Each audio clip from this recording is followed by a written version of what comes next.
Introduction. In June of 1996, I had a spiritual experience that later proved to be a warning of a future terrorist attack upon America. I was ministering at the Assembly of God in Brooksville, Florida, and was eating dinner at a local member's home on a beautiful Sunday afternoon. After eating, I was suddenly overwhelmed with a feeling of extreme tiredness, so I excused myself from the table to lie down and rest. It was about 3 o'clock when I lay across the bed, attempting to read my Bible. Within minutes, I laid my head on the Bible and immediately went into a very deep sleep. My very brief sleep was abruptly interrupted by a full-color vision. I was standing at the bottom of a paved road, looking up toward the top of a hill where the road ended at a large concrete wall. There were red brick one-story homes on the left and right sides of the road, with sidewalks climbing the hill on either side. Just above the wall, in a clear blue sky, I saw a black cloud that was a perfect square. I was curious as to what this was, so I began walking up the left sidewalk toward the top of the hill. I noticed I was barefoot, which I later learned was an indication in a dream of not being prepared for what was coming. I climbed on top of the wall and saw a strange sight. It was a large cornfield with rows of full-grown corn. As I looked from left to right, it appeared endless. However, it was several hundred yards across in front of me. Directly in the center, at the end of the field, was a large tower-looking building, the exact form of the World Trade Center in New York. It was shrouded in a solid black cloud from the top to the bottom. The more frightening part was the 5 grayish spinning tornadoes that were appearing to form in front of this large tower. The tornadoes were motionless, but suddenly the left one began spinning violently, throwing sparks and other objects out from it. It was as though the second one received its strength from the first one, and soon all 5 were emitting sparks, spinning with great grayish smoke. I distinctly remember they were not black, as normal tornadoes are. As the left one began spinning, it moved from in front of the tower into the cornfield and began ripping corn out by the roots, leaving an empty straight path. The other 4 were preparing to move in the same manner, each destroying a line of corn from the back to the front of the corn in the field. That is when I turned, running down the hill, yelling, "We must get into the cleft of the rock." I repeated the same phrase twice.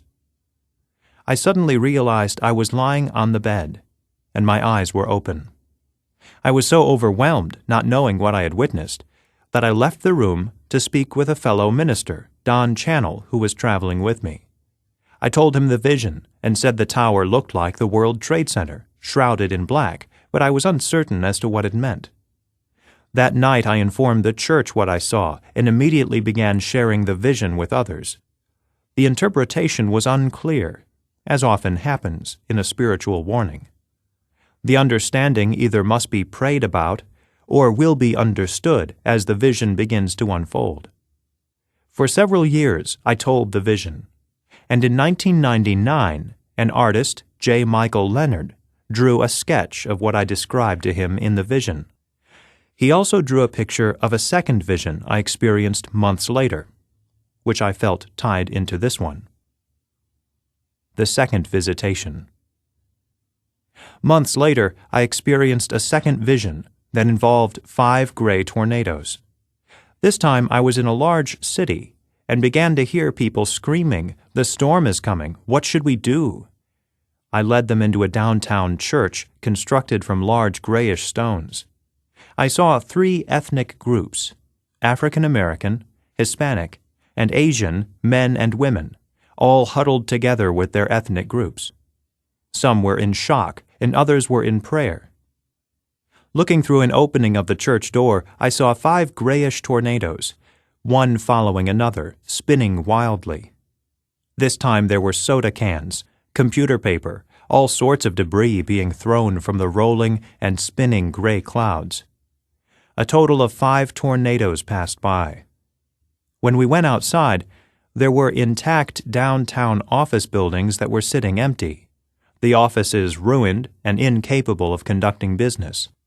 The entire city was stunned, and outsiders were setting up areas on the streets with food, water, clothes, and even children's toys for those within the city who had experienced some form of destruction from these storms. I knew these two visions were linked. However, the understanding was uncertain. When I shared these two visions with partners at our main meeting in Pigeon Forge, Tennessee, later that year, I told them I believed there would be a major terrorist attack on the World Trade Center at some point in the future. After showing the drawings in 1999 during a national prophetic television special, and still nothing had happened, I put the sketches in my office closet at work and said nothing further about them. Until the morning of September 4, 2001. While cleaning out the closet, I pulled the drawings out and told a coworker in our office, Mel Kolbeck, "Mel, this is a terror attack coming against the World Trade Center in the future. I don't know when, but it will happen."